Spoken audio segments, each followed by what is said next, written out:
ముందుగా పాత్రికేయ మిత్రులందరికీ కూడా శుభోదయం, అందరికీ కూడా నమస్కారం. మరి గత వారం రోజులుగా అనూహ్యంగా విజయవాడ పార్లమెంట్లో జరుగుతున్నటువంటి రాజకీయ అనిశ్చితకి కారణం ఈరోజు ఒక అవినీతి పరుడి దగ్గరికి మరి 2 సార్లు తెలుగుదేశం పార్టీ గౌరవించి పార్లమెంటు సభ్యుడిగా అవకాశం ఇస్తే మరి ఈరోజు పార్టీని కాదని నిన్నటిదాకా అవినీతి పరుడు వీడు రక్తం తాగుతాడు అని చెప్పారు పెద్ద మనిషి. ఇవాళ ఆయన పంచన చేరి ఇవాళ చిలక పలుకులు పలుకుతా ఉన్నాడు. ఏదైనా కూడా 2019 మరి ఆ రోజు పార్లమెంటు సభ్యుడిగా నిన్ను మరి చంద్రబాబు నాయుడు గారి పాదయాత్రకి అనుసంధానకర్తగా ఆ రోజు ఉన్నటువంటి విజయవాడలో ఉన్నటువంటి ప్రముఖులు మరి ఆ రోజే గద్దె రామ్మోహన్ రావు ఎంపీ అభ్యర్థి అయినప్పటికీ కూడా నీకెందుకు అవకాశం ఇచ్చారో నీకు తెలియదా? మరి 2019 పాదయాత్ర చంద్రబాబు నాయుడు గారి పాదయాత్ర నుంచి కూడా మరి 2014లో నీకు ఎంపీ సీట్ ఇస్తే నువ్వు పార్లమెంటు సభ్యుడిగా ఎన్నికైన తర్వాత పార్టీ పరంగా పార్టీ శ్రేణులకి ఏమి నమ్మకం కలిగించావు? ఇవాళ మీ అవసరం కోసం నీ అహంకారంతో నీ అభిజాత్యంతో ఒంటెత్తి పోగొడలు పోతూ ఇవాళ పార్టీని కాదని అక్కడికి ఆఖరి వరకు వేచి చూసాం. ఇంకా మారతాడు, ఇంకా మంచిగా ఉంటాడు, ఇంకా పార్టీకి అనుకూలంగా పనిచేస్తాడు అని చెప్పి ఎంతో ఆశించాం. నా ఆవేదన అంతా కూడా సగటు ఆవిర్భావం నుంచి తెలుగుదేశం పార్టీలో కొనసాగుతున్నటువంటి శ్రేణుల మనోభావాలు ఏవైతే ఉన్నాయో అవన్నీ కూడా నేను తెలియజేసుకుంటా ఉన్నా. ఎవరు కూడా ముఖ్యం కాదు. ఇక్కడ వ్యవస్థ, తెలుగుదేశం పార్టీ అనేది ఒక వ్యవస్థ. దీంట్లో అందరం కూడా భాగస్వాములే తప్ప ఏ ఒక్కరితోనో అవ్వదు. మరి ఎప్పుడైనా కూడా అధిష్టానం నిర్ణయమే శిరోధార్యంగా భావించి ఇక్కడ తమ ప్రాణాలను సైతం పణంగా పెట్టినటువంటి మా పల్నాడు చంద్రయ్యతో సహా నిన్నగాక మొన్న ఈ రాక్షసుల అకృత్యాల్లో ఆఖరికి గొంతు కోస్తున్నా కూడా జై తెలుగుదేశం, జై చంద్రబాబు అన్నాడు తప్ప జై జగన్మోహన్ రెడ్డి అని అతను చెప్పలేదంటే అటువంటి నిబద్ధత గల తెలుగుదేశం కార్యకర్తల బలం తెలుగుదేశం పార్టీకి ఉంది. ఎంతో మంది అయిపోయారు, చరిత్రలో నియంతలైపోయారు, అహంకారులైపోయారు. అభిజాత్యత పోగడలతో నేను చెప్పిందే జరగాలి, నేను చెప్పిందే వినాలి, నేను చెప్పిందే చెయ్యాలంటే అది సంస్కారం కాదు, రాజకీయాలు నడవు. ఇది కృష్ణా జిల్లాలో తెలుగుదేశం పార్టీ ఏదో అయిపోద్దని చెప్పి మీరు చెప్తా ఉన్నారు. నువ్వు 60% కాదు కదా, 60 మందిని కూడా తీసుకెళ్ళవు, కనీసం ఆఖరికి 6గురిని కూడా తీసుకెళ్ళలేవని చెప్పి మేము బలంగా చెప్తున్నాం. ఎంతో మంది వచ్చారు, ఎంతో మంది వెళ్ళారు. మేము ఆఖరికి చివరి వరకు కూడా అడిగాం, కనీసం వెళ్తే వెళ్ళావు, కనీసం గౌరవంగా మాట్లాడు, అధినాయకుడిని ఎప్పుడు కూడా తుంచపరచొద్దు, కించపరచొద్దు అని చెప్పి మేము చివరి నిమిషం వరకు కూడా అడిగాం. అయినా కూడా ఆదిలోనే ఆయన మేము ఏదైతే రిక్వెస్ట్ చేశామో దాన్ని ఆదిలోనే మరి తుంగలో తొక్కి మరి నిన్నటిదాకా అందంగా కనపడిన చంద్రబాబు, లోకేష్లు ఇవాళ ఆయనకి అవినీతి పరులుగా మోసం చేసేవారిలాగా కనపడుతున్నారు. మరి నిన్నటిదాకా నీ మీద పోటీ చేసిన పీవీపీ గాని, కోనేరు ప్రసాద్ని గాని ప్రతి ఎన్నికల్లో కూడా నువ్వు ఎన్నికలలో నీ రాజకీయ ప్రయోజనం కోసం వాళ్ళని ఇంటర్నేషనల్ స్కామ్స్టర్లుగా ఏదో ఎక్కడో దోసుకుని వచ్చి ఇక్కడ రాజకీయాలు చేస్తున్నారు అని చెప్పావు. మరి ఇవాళ జగన్మోహన్ రెడ్డి ఈ రాష్ట్రం మొత్తాన్ని కొల్లగొట్టి తండ్రి అధికారం అడ్డు పెట్టుకున్న కాడి నుంచి ఈ రేటు వరకు కూడా అతని అధికారంలో వచ్చినాక ఇన్ని లక్షల కోట్లు స్కాములు చేస్తే నీకు ఇవాళ నీ అవసరం కోసం నీ అహంకారంతో కన్న తల్లి లాంటి పార్టీని కాదని నువ్వు పరాయి పంచం చేరి మరి ఇవాళ పులివెందుల పాలిగాడి చేతిలో పాలేరికం చేయడానికి నువ్వు వెళ్ళిపోయింది కాకుండా తెలుగుదేశం పార్టీలో 60% మంది నా ఎమ్మట వస్తారని చెప్పడం నీ అహంకార పూరిత వైఖరికి మరొక నిదర్శనం తప్ప నీ అహంకారంతో నీ యొక్క అభిజాత్యంతో నువ్వు అరగంట కూడా అక్కడ పార్టీలో జగన్మోహన్ రెడ్డి దగ్గర కొనసాగలేవు. నీకంటే పెద్ద కుసంస్కారి, నీకంటే పెద్ద అహంకారి జగన్మోహన్ రెడ్డి. అతని అహంకారం ముందు నీ అహంకార పోకడలు చెల్లవు. నువ్వు ఏదైతే నీ ఈ దశాబ్ద కాల రాజకీయ చరిత్రలో 3వ పార్టీ మారావు, ఊసరవెల్లిగా మారావు. అంటే ఇక్కడ నువ్వు 2014లో వచ్చావు, ఏదో ఆ రోజు నీకు సంపాదించిన వ్యాపారంలో 4 రూపాయలు ఉంటే ఖర్చు పెట్టావు, పార్టీ నిన్ను గౌరవించింది, పార్లమెంట్ సభ్యుడిగా 2 సార్లు అవకాశం ఇచ్చింది. 2019లోనే నేను పోటీ చేయనని చెప్పొచ్చావు చంద్రబాబు గారికి. మొన్నటికి మొన్న 22, 23లో కూడా నేను పోటీ చేయను, నేను తప్పుకుంటాను గౌరవంగా అని చెప్పావు. ఇవాళ పార్టీ ఇంకో వాళ్ళకి అవకాశం ఇస్తే నిన్ను అవమానించడం అంటే ఏంటి? ఇంకోసారి పార్టీలో ఇదే గద్దె రామ్మోహన్ రావు ఎంపీగా పనిచేశారు, మళ్ళీ ఎమ్మెల్యేగా వెళ్ళారు, మళ్ళీ ఇవాళ వరకు కూడా ఒక తెలుగుదేశం పార్టీ నాయకుడు అంటే ఒక గద్దె రామ్మోహన్ చూసి నేర్చుకోవయా? మరి ఆయనకి అవమానాలు జరిగినాయి అని ఆయన ఆ రోజు ఫీల్ అయ్యి ఉంటే నువ్వెక్కడుండేవాడివి? అది కాదు, పార్టీ అనేది ఒక వ్యవస్థ. దీంట్లో వచ్చేవాళ్ళు పోయేవాళ్ళు వాళ్ళ అవసరాలను బట్టి వాళ్ళ అప్రజాస్వామికంగా ఇంకో రకంగా మాట్లాడితే మీరు ఒక్కటంటే మేము 100 అంటాం. మమ్మల్ని అందరినీ కూడా గౌరవించి మా అధినాయకుడిని గౌరవిస్తేనే నీ పట్ల మేము కామ్గా ఉంటాం తప్ప నువ్వు ఏదన్నా ఒక్క మాట తోలనాడినా ఈ తడవ చంద్రబాబు నాయుడు గారిని కానీ లోకేష్ గారిని కానీ నీకు గౌరవం తక్కదు. ఇవాళ వరకు నీకు ఇచ్చిన గౌరవం తెలుగుదేశం పార్టీ కార్యకర్తలను కాపాడుకుంటావని చెప్పి మరోసారి హెచ్చరిస్తూ, ఏదైనా కూడా ఇవాళ మునిగిపోయే పడవ ఎక్కాడైనా చిల్లులు పడిన నావది, ఆ పడవలో ఇతను కూడా మునిగిపోవటం ఖాయం. రాజకీయంగా కూడా తెరమరుగవుతాడు. ఎన్నిసార్లు చెప్పినా కూడా వినే పరిస్థితి లేదు, ఎవరిని కలుపుకెళ్లే పరిస్థితి లేదు. కాబట్టే ఇవాళ ఆయనకి పరిణామం దాపురించింది. మరి నువ్వు పోటీ చేయనని చెప్పినాకే కదా, అధినాయకుడికి అవసరం కదా, మరి ఇంకో నాయకుడిని తయారు చేసుకోవాలి కదా, దానికి నువ్వు అవకాశం ఇవ్వవు. అన్నదమ్ముల వ్యవహారం ఎలా ఉండాలి? కుటుంబ సమస్యగా ఉండాలి. లేదు, పార్టీ పరంగా వచ్చింది, పార్టీ పరంగా అతను యాస్పిరెంట్ గా వచ్చాడు. నువ్వు 13లో ఎలా వచ్చావో ఆయన ఇవాళ అలాగే వచ్చాడు. దానికి నువ్వెవరో వద్దని చెప్పడానికి పార్టీకి? నీ అవసరం ఉంది, నువ్వు పోటీ చేయనని చెప్పావు, ఇవాళ మళ్ళీ పోటీ చేస్తానని తయారయ్యావు.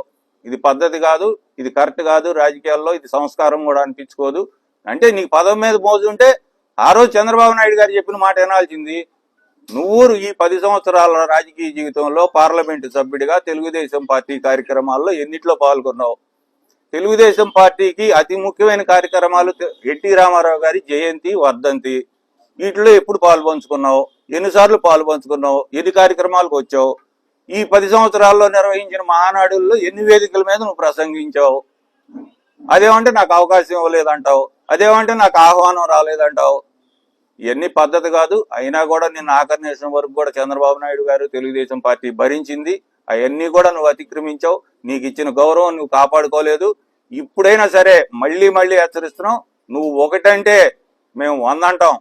ఎందుకంటే ఆఖరి నిమిషం వరకు కూడా నిన్ను ఒక నాయకుడిగా ఇంకా తెలుగుదేశం పార్టీకి ఉంటావని కూడా ఆశించిన వాళ్ళం. కాబట్టి మాకు ఈ మనోవేదన కలుగుతా ఉంది. కాబట్టి అందరికి కూడా పాత్రికేయ మిత్రులందరితో కూడా తెలియజేసుకుంటున్నాం.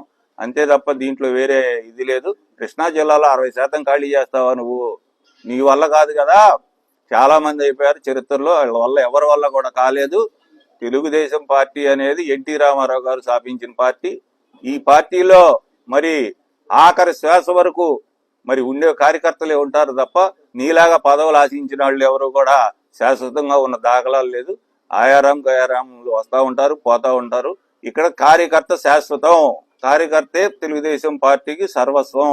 అంతే తప్ప దీంట్లో ఎవరికి సొంత విషయాలు, సొంత అవసరాలు, సొంత గొడవలు తీసుకురాకుండా ఉంటే మంచిదని చెప్పి అందరికి కూడా తెలియజేసుకుంటూ, ఏదైనా కూడా సరే వెళ్తే వెళ్ళావు, నీ అవసరం కోసం వెళ్ళావు, గౌరవప్రదంగా మరి ఇవాళ తెలుగుదేశం పార్టీ నీకు 2 సార్లు అవకాశం ఇచ్చింది.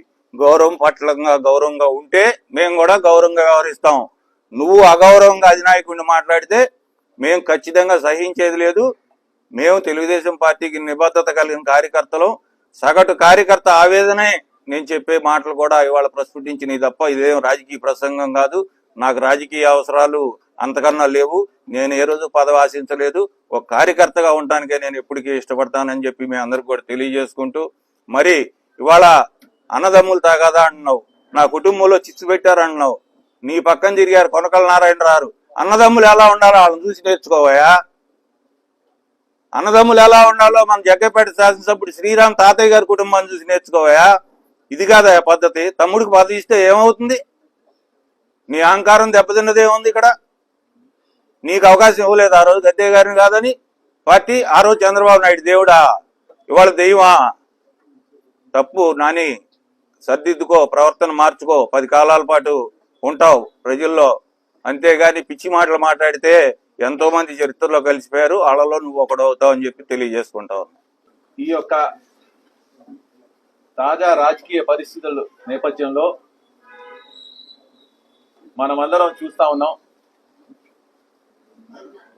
స్థానిక పార్లమెంట్ సభ్యులు కేశినేని నాని గారు ఈ మధ్యకాలం వైఎస్ఆర్ కాంగ్రెస్ పార్టీ కండువా కప్పుకోవటం, అలాగే ఎవరైతే రాష్ట్రాన్ని వినాశనంతో మొదలుపెట్టాడో, రాష్ట్ర ప్రజల్ని మోసం చేశాడో, రాష్ట్రాన్ని 30 సంవత్సరాలు వెనక చూశాడో, అభివృద్ధికి 0 పేరుతో అవార్డు పొందాడో, అలాంటి వ్యక్తి దగ్గర, ఒక సైకో పరిపాలన దగ్గర నాని గారు చేరటం అనేది చాలా దురదృష్టకరం. నారా చంద్రబాబు నాయుడు గారు నీతికి నిజాయితీకి మారు పేరు అని మన అందరికీ తెలుసు. రాష్ట్రాన్ని అభివృద్ధి బాటలో పెట్టింది నారా చంద్రబాబు నాయుడు గారు అందరికీ తెలుసు. మలాంటి నారా చంద్రబాబు నాయుడు గారిని తెలుగుదేశం పార్టీలో అనేక సందర్భాల్లో కార్యక్రమాలు ఏర్పాటు చేసినప్పుడు ఏ కార్యక్రమంలో కూడా పాల్గొకుండా ప్రజల నుంచి దూరం అయ్యారు తప్ప ఎప్పుడు కూడా ప్రజల్ని కానీ కార్యకర్తల్ని దగ్గర అయ్యే అవకాశం ఆయన తీసుకోలేదు. పార్టీలో ఆయనకు సముచిత స్థానం, గౌరవం కల్పించి తెలుగుదేశం పార్టీ కేవలం ఒక వ్యక్తిగత కారణాలు, ముఖ్యంగా ఆయన ఈగో, అహం, ఆయన ఈగోతో ఆయన ప్రవర్తించిన వ్యవహారం తీరు కానీ, ఆయన మాట్లాడిన మాటలు కానీ తెలుగుదేశం పార్టీ కార్యకర్తలు ఎవరు సహించరు. గతంలో మేమందరం కూడా తెలుగుదేశం పార్టీ ఎంపీగా ఉన్నప్పుడు ప్రయాణం చేసి ఉన్నాం. మనం అనేక సందర్భాల్లో ఆయన తెలియజేయడం జరిగింది, మీరు చేస్తుంది తప్పు, ఇది రాష్ట్రం పట్ల, రాష్ట్ర అధినాయకుడు, మన తెలుగుదేశం పార్టీ అధినాయకుల పట్ల మీరు చేస్తున్న ప్రవర్తన తప్పు, మీరు మార్చుకోవాలి. రాష్ట్రానికి అవసరం నారా చంద్రబాబు నాయుడు గారు. మీరు మాట్లాడే మాటలు పార్టీకి కానీ, అధినాయకుడు కానీ, అలాగే నందమూరి తారక రామారావు గారి కుటుంబ సభ్యులు కానీ, లోకేష్ గారు కానీ చాలా బాధ కలిగించాయి. అయినప్పుడు కూడా పార్టీ చాలా ఓర్పుతో ఆయనతో ప్రవర్తించింది. ఈరోజు మీరు స్వార్థం కోసం తెలుగుదేశం పార్టీ ఇచ్చిన గౌరవాన్ని 10 ఏళ్లుగా మీరు ఒక పార్లమెంట్ సభ్యులుగా అనుభవించి, చివరిలో మీ స్వార్థం కోసం, మీ రాజకీయ ప్రయోజనాల కోసం జగన్మోహన్ రెడ్డి పార్టీలో చేరడం జరిగింది. నేను ఒకటే చెప్తా ఉన్నా, ఊసరవెల్లందరూ కూడా ఒక చోట చేరాయి. గతంలో ఇదే ప్రజారాజ్యం పార్టీ నుంచి మా స్థానిక శాసనసభ్యులు వెల్లంపల్లి కూడా అక్కడి నుంచి మొదలెట్టాడు ప్రయాణం. కేశినేని నాని గారు కూడా అక్కడి నుంచి ప్రయాణం మొదలెట్టారు. అన్ని పార్టీలు, వెల్లంపల్లి మారిపోయాడు. ఇప్పుడు కేశినేని నాని గారికి కూడా అదే పేరు పెట్టాల్సిన అవసరం కనపడతా ఉంది. నారా చంద్రబాబు నాయుడు గారు ఈరోజు ప్రజలందరూ కోరుతా ఉన్నారు ఆయన ముఖ్యమంత్రి కావాలని. ఈరోజు రాష్ట్రాన్ని అభివృద్ధి బాటలో పెట్టాలని చెప్పి ప్రజలు ఆశిస్తా ఉన్నారు. మనకు కొత్త సూర్యోదయం కావాలి. ఈ రోజు వరకు మనం సూర్యాస్తం చూస్తా ఉన్నాం ఈ జగన్మోహన్ రెడ్డి పరిపాలనలో. వైకాపా సీట్లన్నీ ఖాళీ అయిపోయి, ఆ బెంచ్లన్నీ ఖాళీ కనబడతా ఉంటే ఈయన వెళ్ళి ఆ బెంచ్లో ఫస్ట్ రోలో కూర్చుంటా అంటాడు. జగన్మోహన్ రెడ్డి 170 సీట్లు కూడా గెలవలేని పరిస్థితి, అసలు క్యాండిడేట్లే దొరకట్లేదని చెప్తా ఉంటే అక్కడ ఈయన వెళ్ళి జగన్మోహన్ రెడ్డి పక్కన కూర్చుంటా అంటాడు. జగన్మోహన్ రెడ్డి ఒక సైకో అని అంటా ఉంటాం. మరి అలాంటి సైకోతో ఈయన ఎలా ప్రయాణం చేస్తాడో, ఈయన అహంతో వారిద్దరు కూడా నాకు తెలిసి మేడం ఒక వారం కూడా ఎక్కువ ఉండలేరు వాళ్ళు, ఎవరికి వాళ్ళ అహం. కేశినేని నాని గారు ఒక మాట గుర్తుపెట్టుకోవాలి మీరు, తెలుగుదేశం పార్టీ ఒక దేవాలయం, మీరు కేవలం పూజారి మాత్రమే. భక్తులు తెలుగుదేశం పార్టీకి చాలా మంది ఉన్నారు. మీరు మారినంత మాత్రం దేవాలయానికి భక్తులు ఉంటారు, దేవుడికి భక్త పూజలు జరుగుతూ ఉంటాయి. మీరు గుర్తుపెట్టుకోవాలి. మీరు వెళ్ళిన మీరు ఒంటరిగానే ఉండిపోతారు.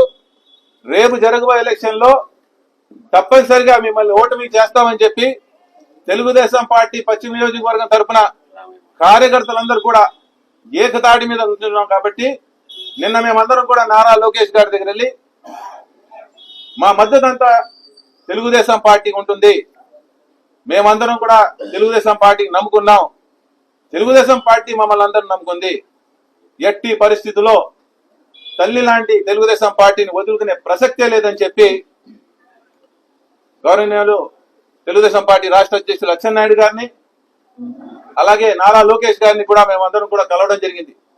ఒక స్పష్టమైన భరోసా హామీ ఇవ్వడం జరిగింది. ఏ ఒక్కరు కూడా పశ్చిమ నియోజకవర్గంలో కాదు, ఎన్టీఆర్ జిల్లా ప్రతి గ్రామంలో కూడా ఆయనతో పాటు వెళ్ళడానికి ప్రయాణం చేయడానికి ఎవరు సిద్ధంగా లేరని చెప్పి కూడా మనం బల్లగుద్ది చెప్తా ఉన్నాం.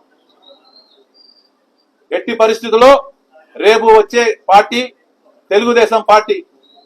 ప్రజలందరూ కూడా నారా చంద్రబాబు నాయుడు గారు, పవన్ కళ్యాణ్ గారి యొక్క నేతృత్వంలో రాష్ట్రం బాగుపడాలి, రాష్ట్రం ముందుకెళ్ళాలి, ప్రజల భవిష్యత్తు బాగుండాలని చెప్పి కోరుకుంటా ఉన్నారు. మీరు మీ భవిష్యత్తు కోసం వెళ్ళారు, ప్రజల రాష్ట్ర భవిష్యత్తు కోరుకుంటున్నారు. కాబట్టి మీరు కొంచెం ఆలోచించి మాట్లాడాల్సిందిగా మేము హెచ్చరిస్తా ఉన్నాం. లేని పక్షంలో మేమందరూ కూడా నోరు విప్పే పరిస్థితి తీసుకురావద్దు. నారా చంద్రబాబు నాయుడు గారు మా అధినాయకుడు కానీ, మా లోకేష్ గారు కానీ మీరు ఎటువంటి వ్యాఖ్యలు చేసినా తప్పనిసరిగా దానికి ధీటుగా సమాధానం చెప్తామని చెప్పి కూడా తెలుగుదేశం పార్టీ తరఫున మేమందరం కూడా చెప్తా ఉన్నామని చెప్పి ఈ సందర్భంగా తెలియజేసుకుంటా ఉన్నాం.